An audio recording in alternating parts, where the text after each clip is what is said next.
स्वयम्भू चैत्य धातु हो यो चिया छ यो। अब यो चाहिँ कस्तो भन्दा यो ठाउँमा सो अहिले चाहिँ हामी यता नुवाकोटको एउटा ग्रान्ड प्रोजेक्ट स्वयम्भू चैत्य बिहार बनाउने ग्रान्ड प्रोजेक्टको लागि साइट अवलोकनको लागि आउँदैछौँ। पानी पर्दा राख्नु भन्नु थियो, त्यो चाहिँ भत्किरहेको थियो कि भुइँचालोले एकदम। Step 3, grow hard about what you want to be. Step 4, everybody just do your thing. हजुर नमस्ते हजुर सबैलाई। हामी अझै छौँ, हामी नुवाकोटमै छौँ र आज एउटा एकदमै हिस्टोरिकल कार्यको लागि हामी जम्मा भएका छौँ। काठमाडौँबाट हामी आएका छौँ, कर्ण सर हुनुहुन्छ र हामी अहिले विदुर नगरपालिकामा छौँ। सो विदुर नगरपालिकाका मेयर राजन श्रेष्ठजी हुनुहुन्छ र यहाँ हाम्रो अब बागमती प्रदेशका पर्यटन मन्त्रीदेखि लिएर जस लोकल गभर्मेन्ट स्थानीय सरकारको एकदमै यहाँ प्रेजेन्स भएको छ यहाँ, बिकज एउटा एकदम हिस्टोरिकल काम हुन जाँदैछ। कुरा के हो भन्दाखेरि यतातिर विदुर नगरपालिकामा चाहिँ 1400 वर्ष पुरानो 1400 इयर्स ओल्ड एउटा चैत्य बौद्ध चैत्य फेला परेको छ र यो चाहिँ हिसाब गर्दा लिच्छवी एरादेखिको रहेको छ र एउटा भनाइ पनि जनविश्वास के रहेको छ भन्दाखेरि पहिला प्रकृति तिब्बत जाँदा यहाँबाट जानुभएको, यहाँ चैत्य स्थापना गरेर जानुभएको भन्ने पनि एउटा हामीले यहाँ सुन्नमा पायौँ। सो यहाँको स्थानीय सरकार, यहाँका वडाका यो लोकल गभर्मेन्ट भयो, सबै मिलेर चाहिँ अब यो ठाउँमा यस्तो हिस्टोरिकल इम्पोर्टेन्स भएको ठाउँ बौद्ध चैत्यलाई चाहिँ एउटा स्वयम्भूको रूपमा चाहिँ विकसित गर्ने भनेर एउटा ठुलो मास्टर प्लान रहेको छ। सो त्यो एउटा योजना, एकदमै ठुलो योजनाको लागि आज हामी जम्मा भएका छौँ र स्वयम्भू महाचैत्यको यो स्थापनाको आज डे 1 हामी भन्न सक्छौँ र एकदमै इम्पोर्टेन्ट हिस्टोरिकल र स्पिरिचुअल दिन रहेको छ। हामी जम्मा भएका छौँ, आज हामी पूजा गर्न जाँदैछौँ र यो एउटा यस्तो इम्पोर्टेन्ट दिनको म एक भागीदार हुन पाएकोमा धेरै नै खुसी लागेको छ र आजको जुन हाम्रो पूजा हुन्छ, यहाँको वातावरण, यहाँको यो लोकेसन एज इट इज यो भिडियोमा हजुरहरूलाई म देखाउन जाँदैछु। हजुर थ्याङ्क यू।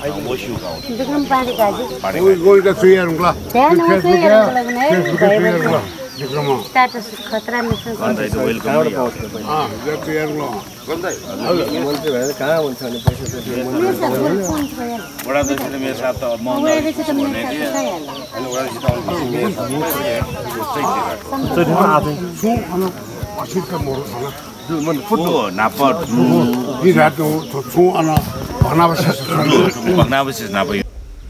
अहिले चाहिँ हामी यता नुवाकोटको एउटा ग्रान्ड प्रोजेक्ट स्वयम्भू चैत्य बिहार बनाउने ग्रान्ड प्रोजेक्टको लागि साइट अवलोकनको लागि आउँदैछौँ। एन्ड ब्याकग्राउन्डमा एज यु क्यान सी यहाँ एउटा धार्मिक स्थल रहेको छ यता, and there is a gun statue. एकचोटि म हेर्छु यता, तपाईँलाई माथि लाग्छ यता। बिस्तारै बिस्तारै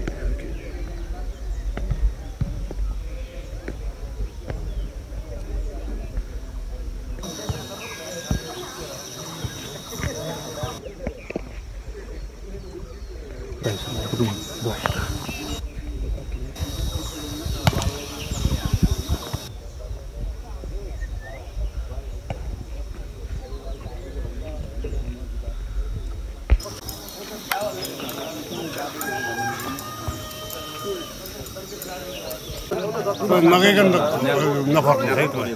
म त धेरै चोटि आएँ। त्यो उहाँ चाहिँ हेर्नु आएको थियो। मन्त्री अर्गनाइजेसन के गर्नु गभर्नमेन्ट पैसा व्यक्तिहरूले नि सहयोग गर्छ। 125,000 भनेर त्यसरी हाम्रो पैसा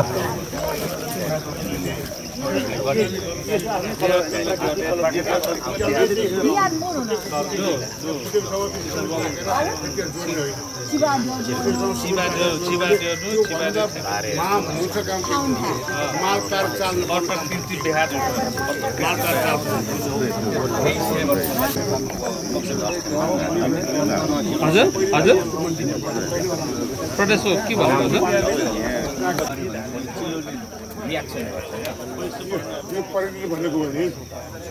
सपनाको व्यापार हो। नाट्यस्वर होइन, नाट्यस्वर नाट्यस्वर भने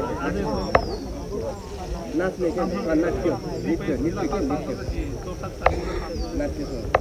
स्वयम्भू चैत्य धातु हो यो जिज्ञासा यो अब यो चाहिँ कस्तो भन्दा यो ठाउँमा हामीले यहाँनिर एउटा चाहिँ घर जस्तो थियो जुन चाहिँ यहाँनिर अब पहिला चाहिँ बस्नलाई यता पूजासुजा गर्नलाई पानी पर्दा राख्नु भन्ने थियो त्यो चाहिँ भत्किरहेको थियो कि भुइँचालोले एकदम जीर्ण अवस्थामा थियो अब यो सफा गर्ने क्रममा त्यो चाहिँ यो चाहिँ यहाँ घर यहाँ भए पनि यो साइडमा थियो कि यो यही ठाउँमा थियो कि अब हामीले चाहिँ अहिले पढ्दै एउटा चाहिँ साक्षीको रूपमा हामी यो पूजा गरेर यो विधि हामी पुरा गरेर यसलाई यहीँ राखिदिन्छौँ पछि यो पुरातत्त्वलाई अब मेरो साहबले रिक्वेस्ट गरेर पुरानै शैलीबाट जे छ पुरातत्त्व किन हामी यो सबै संरचना यो र त्यो माथि संरचना छुँदैनौँ यहाँ जस्तो छ त्यस्तै राखिदिन्छौँ पुरासँग हामी चाहिँ अब नगरपालिका हामी चाहिँ स्थानीय समन्वय गरेर चाहिँ अब के कस्तो गर्ने अब यहाँ सुनै ओछ्याउने हो कि माटोले बनाउने हो कि यतिकै छोडिदिने हो कि तर बाहिर चाहिँ जति संरचना यो चाहिँ हामीले पुरातत्त्वलाई जिम्मा दिन्छौँ अहिले चाहिँ पूजा गरेर यो मन्त्रीजीहरूले चाहिँ अब यहाँ अहिले जति पनि पूजा गरिरहेको छ यो सङ्कल्प हामीले राख्छौँ नि नवरत्न यहाँ राखेर यो कछुवा सछुवा राखेर गर्छौँ प्रत्येक वर्ष एकचोटि उहाँहरू चाहिँ यो ठाउँमा आएर पूजा गर्नै पर्छ आजको डेट लेखेर राख्नु भए हुन्छ ए तपाईँहरू जतिले पूजा गर्नुभएको छ यो चैत्य बन्छ नि हो हरेक वर्ष आउनै पर्छ है मैले मन्त्रीजीलाई चाहिँ अघि भनिसकेँ ब्रिफ गरिसकेँ होइन अरूलाई पनि तपाईँहरू यहाँ राख्ने मान्छेहरू चाहिँ नबिर्सिनु यो तपाईँहरूको अस्तित्व छ मन होइन व्यक्ति नै आउनुपर्छ हजुरहरूको पनि चाहिँ सौभाग्य कुरा हो नि होइन यो व्यक्ति नै आउनुपर्छ हजुर यसमा यसको चाहिँ त्यो गर्नु भनेको त तपाईँहरूलाई भगवान्ले नै तपाईँहरूलाई चाहिँ पठाएको हो एकदम होइन सौभाग्य कुरा हो यो यसो जो पार्टीले कहाँ गर्न पाइन्छ होइन इतिहासमै एउटा चाहिँ नबिर सो नुवाकोटमा अलिकति हाइकिङ गरेपछि सर्ट हाइकिङ गरेपछि हामी एउटा नयाँ स्वयम्भू म एकचोटि रिड आउट गर्छु स्वयम्भू महाचैत्य गुरु योजना सो स्वयम्भू महाचैत्य गुरु योजना ग्रान्ड एउटा प्लानिङ बुद्धिज्म प्रमोसनको लागि र यो एकदमै पहिलादेखिको historical and religiously important spiritually important ठाउँ रहेको छ यहाँ एज यु क्यान सी ब्याकग्राउन्डमा ओके हाम्रो यो स्कल्पचरहरू like hundreds of years old thousand of year old यो तपाईँ एक्सकाभेसन गर्दा पत्ता लागेको भेटिएको धेरै कुराहरू रहेको छ अझ किम्बदन्ती के छ भन्दाखेरि मौर्य सम्राट अशोक उहाँ यतातिर आउँदा यहाँ एउटा रुख रोपेको पनि यहाँ कुरा छ यहाँ तल म तपाईँलाई देखाउँछु या अघिल्लो भिडियो तपाईँले देखिसक्नु भएको होला एन्ड यहाँ चाहिँ त्रिकुटी तिब्बत जाने बेलामा यही बाटो हुँदै जानेको पनि कुरा छ सो यो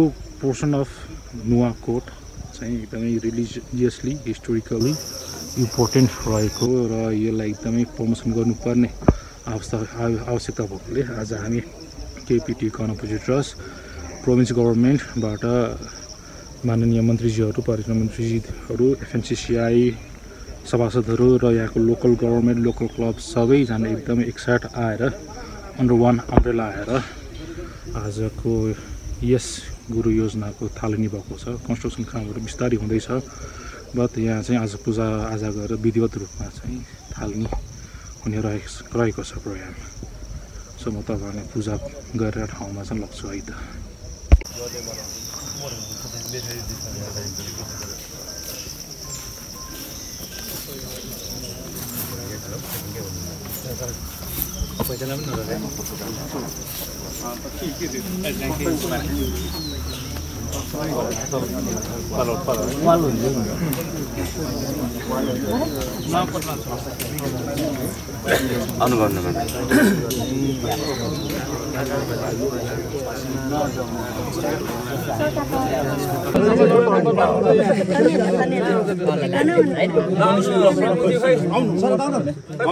समन्वय गर्ने हो के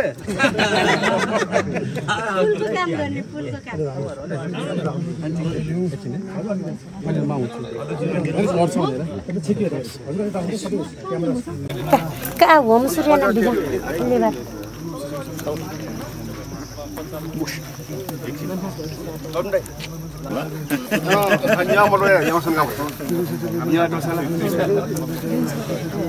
नगरपालिका मेयर साहबज्यू अनि वडा अध्यक्षज्यू हाम्रो अब राज्य लक्ष्मीजी गौतमजी अनि हाम्रो मान्य ज्यू पनि हुनुहुन्छ यहाँ उहाँ पनि यो ठाउँसँग अलिकति सम्बन्धित रहेछ मैले अलिक पछि बुझेँ।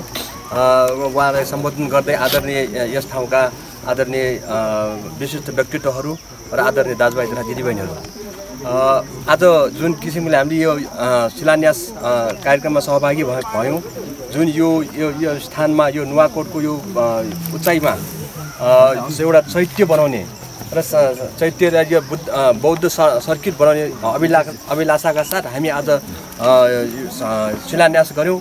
यसले दीर्घकालीन असर पर्छ जस्तो मलाई लाग्छ र आगामी दिनहरूमा यसले सफलता पायो भने यसले एउटा बौद्ध सर्किट बनाउन ठुलो सहयोग पुग्नेछ र स्वयम्भू अनि यो नुवाकोटको यो ठाउँ र अझ मलाई के भन्न मन लाग्यो भने कीर्तिपुर जहाँ एउटा हामी मजादेव भन्छौँ, कीर्तिपुरमा यस्तै सेम अगाडि हामी जुन हाम्रो अगाडि जुन चैत्य छ यो मजादेव भन्छौँ, सेम केही पनि फरक छैन। त्यो ठाउँ देख्दाखेरि काहीँ कीर्तिपुरसँग हाम्रो कनेक्सन छैन भन्ने कुरा पनि यहाँ जगजाहेर हुन्छ। त्यसकारण यो ठाउँलाई हामीले एउटा विकसित रूपमा डेभलप गरेपछि एउटा पर्यटनको स्थल बनाउन सक्यौँ। सांस्कृतिक रूपमा महत्त्व बोकेको, धार्मिक रूपमा महत्त्व बोकेको यो ठाउँ हामीले यसलाई अझ परिष्कृत रूपमा विकास गर्नु हाम्रो दायित्व हो र यो दायित्व बागमती प्रदेशले वहन गर्न चाहन्छ र बागमती प्रदेश म आफै पनि एउटा पर्यटन उद्योग र सहकारी र सँगसँगै त्यसमा जोडिएको संस्कृति मन्त्रीको नाताले यो आगामी दिनमा यो ठाउँलाई विकास गर्नको लागि बागमती प्रदेशले आफ्नो भूमिका खेल्छ भन्ने म यहाँहरूलाई जगजाहेर गर्न चाहन्छु। अलिकति यो कार्यक्रम अलिकति भनेको कति 8-10 दिन ढिलो भयो, नभए अहिले नै मैले यो यति भनेर बोल्न सक्ने अवस्था थियो। 50 लाख 1 करोड कति हुन्छ त्यो बोल्न सक्ने अवस्था थियो। अब त्यो अवस्थाबाट हामी अलिकति ब्याक भयौँ किनभने अब हाम्रो बजेट आइसकेको छ र त्यसकारण अब यो ठाउँलाई बजेटदेखि लिएर आफ्नो तन मन धन दिएर जुन किसिमको विकास गर्नुपर्ने हो त्यसको लागि हामी सधैँ अगाडि बढ्नेछौँ, सधैँ तपाईँहरूको साथ हुनेछ र बजेटको विषयलाई लिएर अब यो ठाउँलाई केही म वचन दिन चाहन्छु। तर यो यति भन्नलाई अलिकति यो बजेट आइसकेको कारणले गर्दाखेरि म एकचोटि त्यहाँ गएर होमवर्क गर्नुपर्छ, त्यो कहाँबाट के गर्न सकिन्छ त्यो गरेपछि मात्र भन्न सक्ने अवस्था आएकोले मैले यहाँहरूलाई अब हामीले झुटो चाहिँ बोल्नु हुँदैन, हामीले गरेपछि बोलेपछि गर्नुपर्छ भन्ने मेरो मानसिकता हो कि बोल्दै नबोलौँ, बोलेपछि केही गर्नुपर्छ। त्यसकारण मैले यहाँ केही गर्छु तर यति भन्न मलाई गाह्रो हो। त्यसकारण म पछि तपाईँहरूसँग सँगै साथ हुनेछौँ र आगामी दिन तपाईँलाई निकट भविष्यमै केही कुराहरू आउनेछ भन्ने मैले यहाँलाई विश्वासका साथ म बिदा भन्न माग्न चाहन्छु। धन्यवाद। त्यसपछि हाम्रो यहाँको मेयर एकदमै जिता जाग्दा हाम्रो युवा होइन एकदमै यहाँको होनार अबको भावी हामी अब प्रधानमन्त्री मन्त्री नै भएको हामी हेर्न चाहन्छौँ होइन। अनि त्यो खालको हामी इनर्जेटिक भएको व्यक्तित्वलाई हामीले छानेका छौँ। यसरी सबैलाई धन्यवाद दिँदै सेयर गर्नुहुन हार्दिक अनुरोध गर्दछु। सर्वप्रथम त माननीय मन्त्रीज्यू, माननीयज्यू, मेयरज्यू, हाम्रो समुदाय प्रमुखज्यू, वडा अध्यक्षज्यू तथा सम्पूर्ण गण्यमान्य व्यक्ति र हाम्रो एकदमै रेस्पेक्टेड कर्ण साकीज्यूलाई म फेरि पनि यो नमस्कार गर्न चाहन्छु। यो यहाँ स्थलमा चाहिँ झन्डै 35 वर्षपछि आइपुगेँ म। यही स्थल होइन नुवाकोटमा, तर यसको जुन भ्यालु, यसको चाहिँ अस्तित्व चाहिँ त्यति मैले पनि बुझेको थिएन हिजोसम्म। यसले के देखाउँछ भनेदेखि हामीसँग यस्ता प्राकृतिक अथवा हाम्रो सम्पदाहरू धेरै ठाउँमा छन् जस्तो लाग्छ। त्यसकारण जुन प्रयास गरिएको छ हजुरबाट यसलाई चाहिँ बिउज्याउने र चाहिँ संसारको माझमा ल्याउने जुन प्रयास भएको छ, यसलाई चाहिँ एउटा पुरातात्विक रिलिजियस र पुरातात्विक मेन फोकस गरेर जुन प्रयत्न गर्नु भएको छ त्यो एकदम सराहनीय छ। त्यसको लागि अब अघि माननीयज्यूले भने जस्तै हाम्रो एनआरएनको तर्फबाट पनि प्रतिबद्धता चाहिँ म व्यक्तिगत रूपमा जनाउन चाहन्छु। यति भनेर चाहिँ मेरो अध्यक्षज्यूसँग सल्लाह गरेर कसरी हुन्छ, अमेरिकाबाट चाहिँ हामीले सहयोग पठाउने र व्यक्तिगत रूपबाट पनि म प्रतिबद्धता जनाउन चाहन्छु आफैबाट। धन्यवाद भाइ, यहाँ निम्ति दिनुभयो, आउने मौका पायो, सबैसँग चिनापर्ची हुने मौका चाहिँ सबभन्दा ठुलो मेरो लागि। धन्यवाद, थ्याङ्क यू। त्यसै गरी अब हाम्रो बजाचारी क्लबको संस्थापक अध्यक्ष माननीय हाम्रो शैलेन्द्र बजाचारीलाई चाहिँ केही आफ्नो मनका कुरा भाव व्यक्त गरिदिन अनुरोध गर्छु। मैले एकमुष्टमा सबैलाई सम्बोधन गरेर मेरा अग्रज व्यक्तिहरूलाई नमन गरेँ मैले, हाम्रो आजको प्रमुख अतिथिज्यू मन्त्रीज्यू।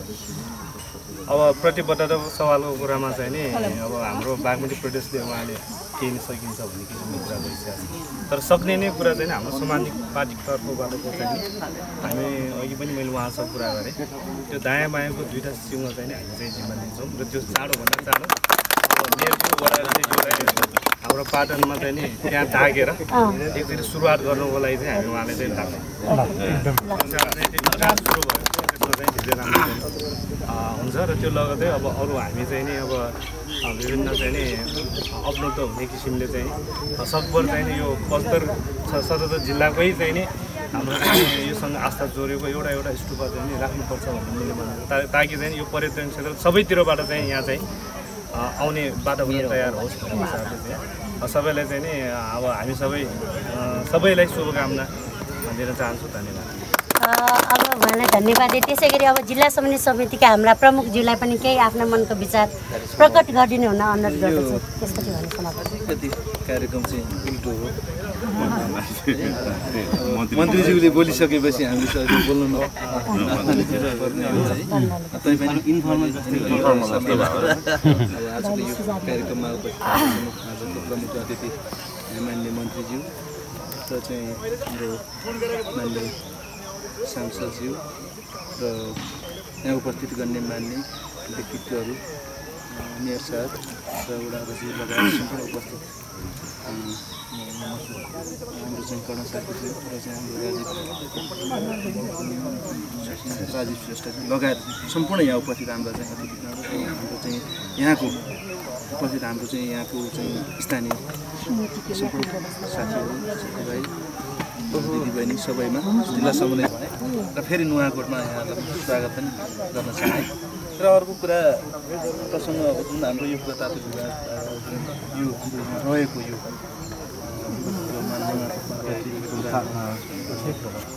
स्वयं जुन चैत्री छ यसको यो विकासको सम्बन्धमा पहिलो प्राथमिकता मन्त्रीजीले प्रतिबद्धता गरिसक्नु हामी नै ढिलो भएको पनि हुनसक्छ, मन्त्रीज्यू मात्र ढिलो नभएर हामी पनि ढिलो भएको हुनसक्छ, किनकि हामीले केही समय अगाडि चाहिँ मन्त्रीज्यूलाई यो कुराको विषयमा जानकारी गराउनु पाएको भए बजेटमा गर्नुहुन्थ्यो र आउँदा कार्यकालमा उहाँले चाहिँ यो